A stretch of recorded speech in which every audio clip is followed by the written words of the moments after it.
हैं सिर्फ इंग्लिश में बात करें, उसकी वजह से भी बच्चों। आप सही कह रहे हैं। अगर मतलब हम लोग कहाँ चले गए हैं, कभी सोचिए। कोई भी आदमी, उर्दू तो छोड़िए, हिंदी जो हमारी नेशनल लैंग्वेज है, अगर कोई आदमी हिंदी बिल्कुल सही बोलता है और अच्छी बोलता है, तो आम आदमी की दूसरे की राय ये होगी कि इसकी अपब्रिंगिंग बहुत ही गरीब घर में हुई है, कहीं ये खाते पीते घर का नहीं है। तो ये तो हमारा इंफीरियरिटी कॉम्प्लेक्स हो गया कि हमारे यहाँ अपनी ज़बान सही बोलना जो है, इसके मतलब है कि कुछ कमी है आप में। क्या आप हिंदी सही बोलते हैं, तो इसके मतलब है पता नहीं कहाँ से आया आप। ये वैल्यू सिस्टम हो गया हमारा, और हमें इसके खिलाफ जो है बिल्कुल प्रोटेस्ट करना चाहिए। बात क्या है, अब हम उर्दू उर्दू उर्दू ही कर रहे हैं। ठीक है, वो उर्दू का जो बात थी वो मैंने कही, लेकिन हकीकत ये है कि एक गुजराती बच्चे को ठीक से गुजराती नहीं आती, एक पंजाबी बच्चे को ठीक से पंजाबी नहीं आती, सिंधी बच्चे को सिंधी नहीं आती। ये बहुत अफसोस की बात है। आप कैसे पंजाबी हो सकते हैं अगर आपको नहीं मालूम कि बुल्ले शाह कौन है और उसने क्या लिखा है? तो फिर पंजाबी अधूरे व नाम से ही रह गए फिर तो आप। तो आपका जो कल्चर है, आपका जो लिटरेचर है, वो बुल्ले शाह ने लिखा हो, वो वारिस शाह ने लिखा हो, जब तक आप उसे नहीं जानते तो पूरी तरह से आप ज़मीन में आपकी जड़ें नहीं हैं। कितने सिंधी बच्चे आज होंगे, चलो फिर भी पंजाब है तो फिर भी कुछ पता चल जाता है। कितने सिंधी बच्चे पता होंगे कि जिनको मालूम है कि सिंधी में क्या लिटरेचर हुआ है, और कितने बड़े बड़े पोएट्स पैदा हुए हैं सिंधी, नहीं जानते। मैं तो नौजवानों से, सिंधी लड़कों और लड़कियों से बात करता हूँ तो हैरत से पूछते हैं मुझे, क्या हिंदी में, सिंधी में पोइट्री, सिंधी में जाइंट्स पैदा हुए हैं, इतनी रिच लैंग्वेज है। संबंधी खत्म हो गया, ये बहुत ख़राब बात है। हिंदी नहीं जानते आप ठीक से, अगर आप नॉर्थ इंडिया में हैं, हिंदी नहीं पता आपको, वहाँ का फोक नहीं पता, तो आप क्या है, जड़ नहीं है, सिर्फ शाखें हैं, और जड़ नहीं होगी पेड़ की, कब तक खड़ा रहेगा? तो ये मुझे इस बात का, ये सिर्फ एक उर्दू का गम नहीं है। एक समय था कि हम उर्दू का गम करते थे, अब तो हर भाषा का गम कर रहे हैं। सिचुएशन ये हो गई। नहीं तो ऐसे में सरताज की जो कोशिश है उसको हम ज़्यादा सराहेंगे, और आपको फिर एक बात बहुत मुबारकबाद देंगे कि आपने बेटर सेंस प्रिवेल्स की बात नहीं सुन के आपने वो किया, और आपका ये बहुत बड़ा कंट्रीब्यूशन है। So thank you very much. और क्योंकि यहाँ दो बहुत दिग्गज म्यूज़िक डायरेक्टर्स हैं, तो मैं जतिन जी को और राजू सिंह जी को कहूँगी कि ये बहुत, सॉरी ललित, सॉरी, मुझे बहुत सारी बार स्मिता बोला जाता है, तो डोंट फॉरगेट दिस थिंग। तो ललित और राजू, सरताज बेहद अच्छा गाते हैं, ये आप लोगों को आप जानते हैं इस बात को, लेकिन इनको कोई ना कोई हिंदी फिल्म में गाना आप जरूर करवाएंगे। अच्छा, मुझे सरताज जी से एक सवाल ये करना है। अब आपने उर्दू में भी लिख के देख लिया, पंजाबी में तो आप लिखते ही थे, उर्दू में भी लिख के देख लिया, ज्यादा मजा किस में आया, ज्यादा दिल किस में लगा, बहुत और गहरा क्यों सवाल, लगा? बहुत गहरा सवाल है। ये सर का है। ये इनकी उर्दू छुड़वा देंगे।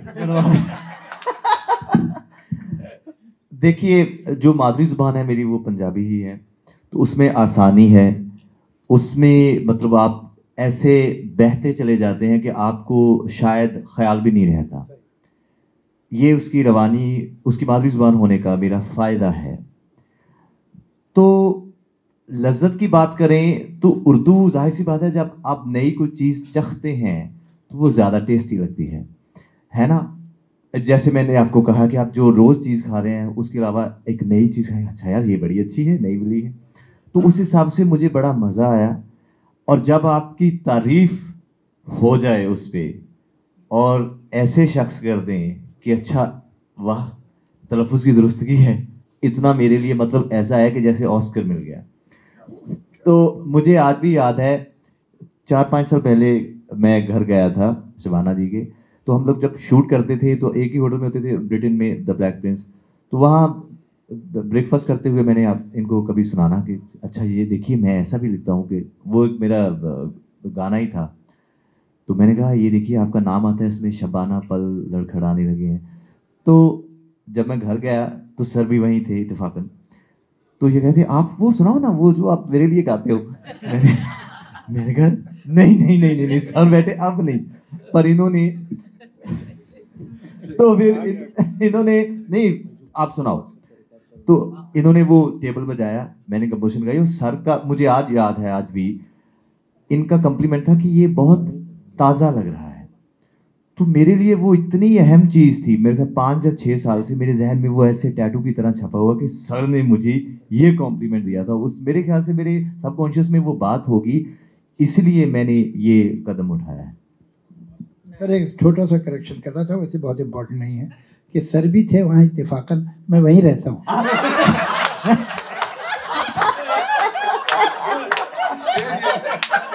Oh God. Oh God. Zenith of sense of humor. Lalit ji हमारे साथ, मैं चाहता हूँ कि आप भी कुछ इस एल्बम के बारे में कहें। स्पेशल रिक्वेस्ट आ रही है लोगों से।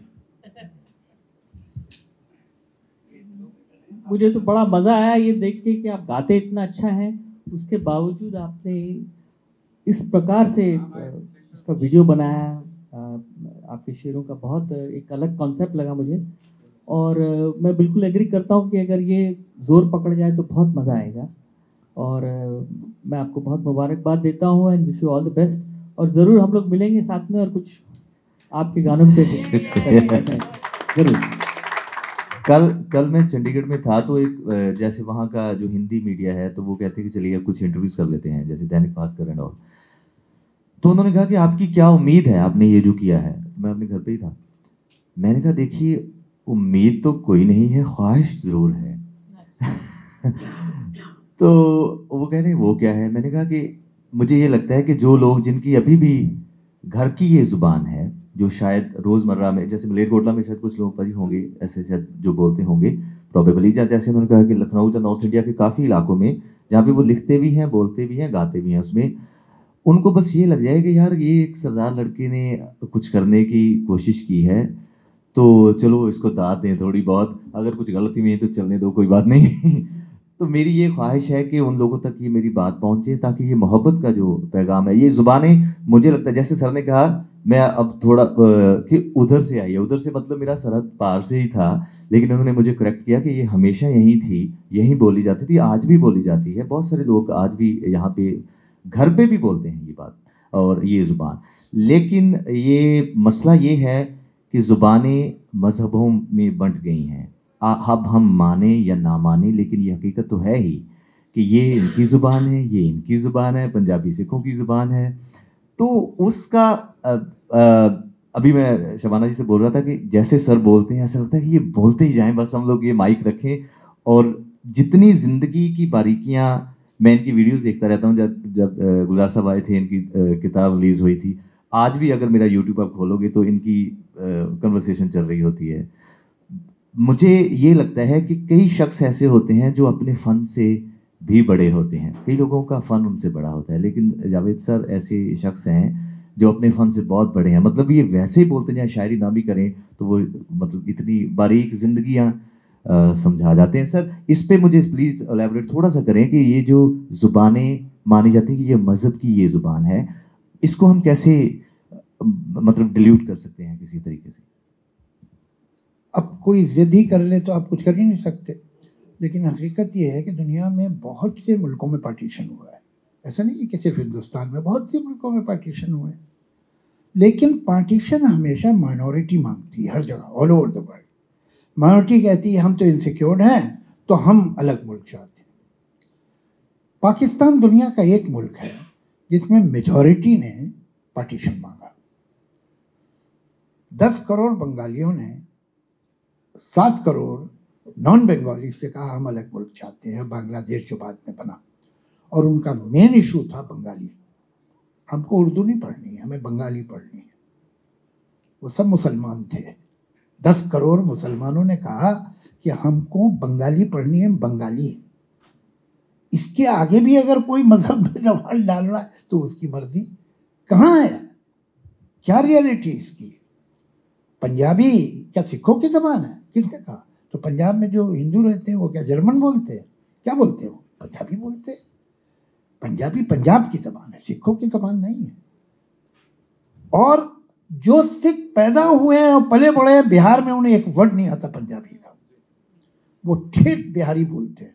मैं मिला हूं उन सिखों से, जो ईरान में पैदा हुए हैं और सिख हैं और रिलीजियस सिख हैं, वो पर्शियन में बात करते हैं। मैं तो एक दिन गया एक जगह, एक होटल में लंदन में, 3 सिख थे वहाँ और वो खेल रहे थे बिलियर्ड, और तीनों आपस में पारसी में बात कर। मैं डब फिल्म देख रहा हूँ, मुझे तो ऐसा लगा कि जब फिल्में डब हो जाती है ना दूसरी लैंग्वेज में, 3 सिख खड़े हुए अपना बिलियर्ड खेल रहे और पर्शियन में बातें कर रहे हैं। तो इलाकों की होती है ज़बान, इलाकों की होती है, मज़हबों की नहीं हो सकती। अगर मज़हबों की ज़बान होती तो पूरी यूरोप की एक ज़बान होनी चाहिए थी, पूरे मिडिल ईस्ट की एक ज़बान होनी चाहिए, तो ऐसा तो नहीं है।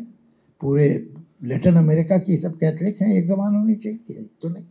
तो ये इलाकों की, बंगाल की, पंजाब की, केरला की, उड़ीसा की अलग अलग ज़बानें इलाकों की होती है, मज़हब की नहीं होती।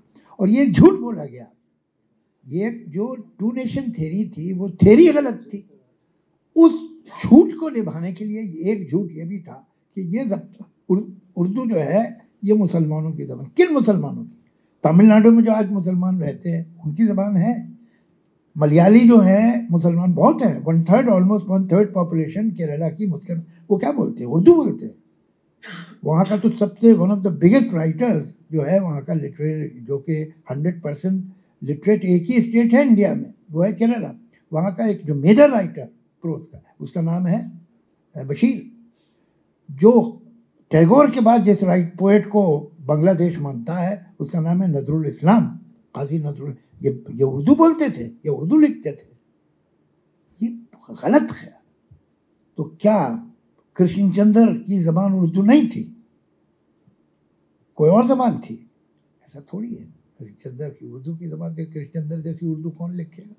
एक थे Pandit Ratannath Sarshar, he is the touchstone of Urdu. जो पंडित रतननाथ सरशार ने फसाना आदात में लिखा है वो सही उर्दू है, और जो उसके खिलाफ लिख रहा कोई लाइन जिसमें उन्होंने इस चीज़ को बोला कि मैस्कुलिन जेंडर दिया या फेमिनिन जेंडर दिया, इस वर्ड को ऐसे इस्तेमाल किया, तो यही सही है। उससे अलग और उसके खिलाफ अगर कोई बोलेगा या लिखेगा तो गलत है।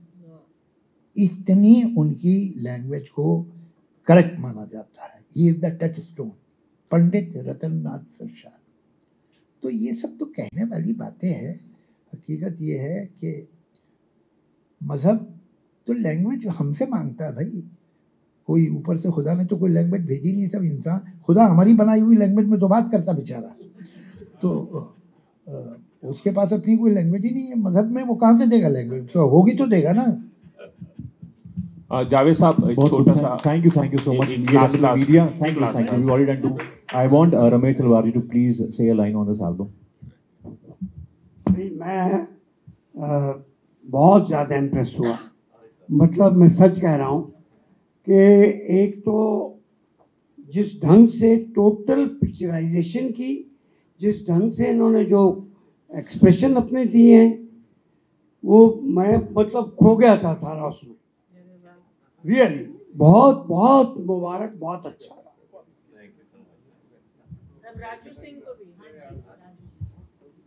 एक्चुअली मुझे अभी भी मौका मिला था जहाँ हमने एक प्रोजेक्ट साथ में काम किया, which is a Punjabi film Kali Jotta, and Shabana ji, the songs are from here, soulful songs.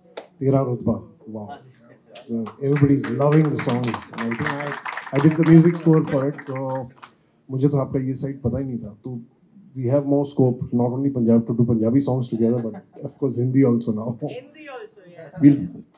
तो मतलब एक्चुअली इनका जो एजेंडा है वो ये कि हम दोनों की पीठ पे लात मारना है।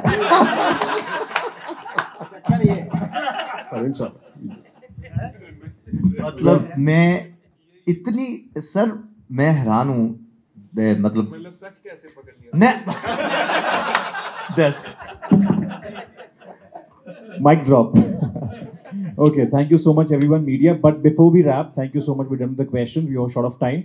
सतेंद्र, मैंने सुना है कि आपने जो शबाना रैप, आपने उसके बारे में बात भी की है. So request है सबकी कि एक लाइन हो जाए शबाना रैप की, because हम सब बहुत उत्सुक हैं उसको सुनने के लिए. हाँ, ये लोगों ने बहुत रिक्वेस्ट किया हमें. So yeah. तेरा रुतबा फिर भी कोई बात नहीं। हमारी एक फिल्म सर अभी आई थी, वो पंजाबी में थी, उसका नाम है कली जोटा। वो अभी भी थिएटर्स में है, मतलब फॉर्चुनेटली 7th वीक चल रहा है। कोई रीजनल फिल्म इतने लंबे समय तक थिएटर्स में, ये हमारे लिए बड़ी खुशनसीबी की बात है।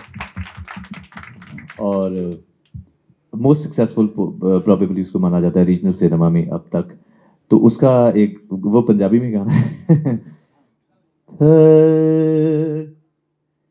किते नी तेरा रुतबा कटदा जे हस के बुला लवीं किधरे, किते नी तेरा रुतबा कटदा जे हस के बुला लवीं किधरे, किते नी शानो शौकतां जांदियां मुहब्बतां जता लवीं किधरे, किते नी तेरा रुतबा कटदा जे हस के बुला लवीं किधरे। चिरां पिछों जदों एहसास होणगे उदों दिलदार नहियों पास होणगे, रंगले जहान दियां रौनकां च भी दिल किसे गल तो उदास होणगे। हाले भी कुछ सोच ले वे मेहरमा जे मन समझा लवीं किधरे, हाले भी कुछ सोच ले वे मेहरमा जे मन समझा लवीं किधरे, किते निशानो शौकतां जांदियां मुहब्बतां जता लवीं किधरे।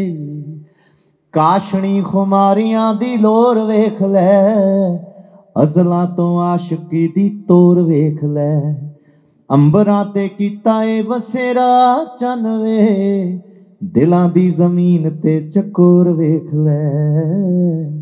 ए गीत सरताज दा ए हाण दा जे रूहां च वसा लवीं किधरे, ए गीत सरताज दा ए हाण दा जे रूहां च वसा लवीं किधरे, किते निशानो शौकतां जांदियां मुहब्बतां जता लवीं किधरे, किते नी तेरा रुतबा कटदा जे हंस के बुला लवीं किधरे। रोंगटे खड़े कर देने वाली आवाज के लिए जोरदार तालियां हो जाएं। शायराना सरताज जी आज की evening, thank you so much for being here. Media thank you so much, and thank you so much Shabana ji, Sartaaj, Javed sir, Irshad Kamil ji, thank you so much. This is me Abhinandan Singh.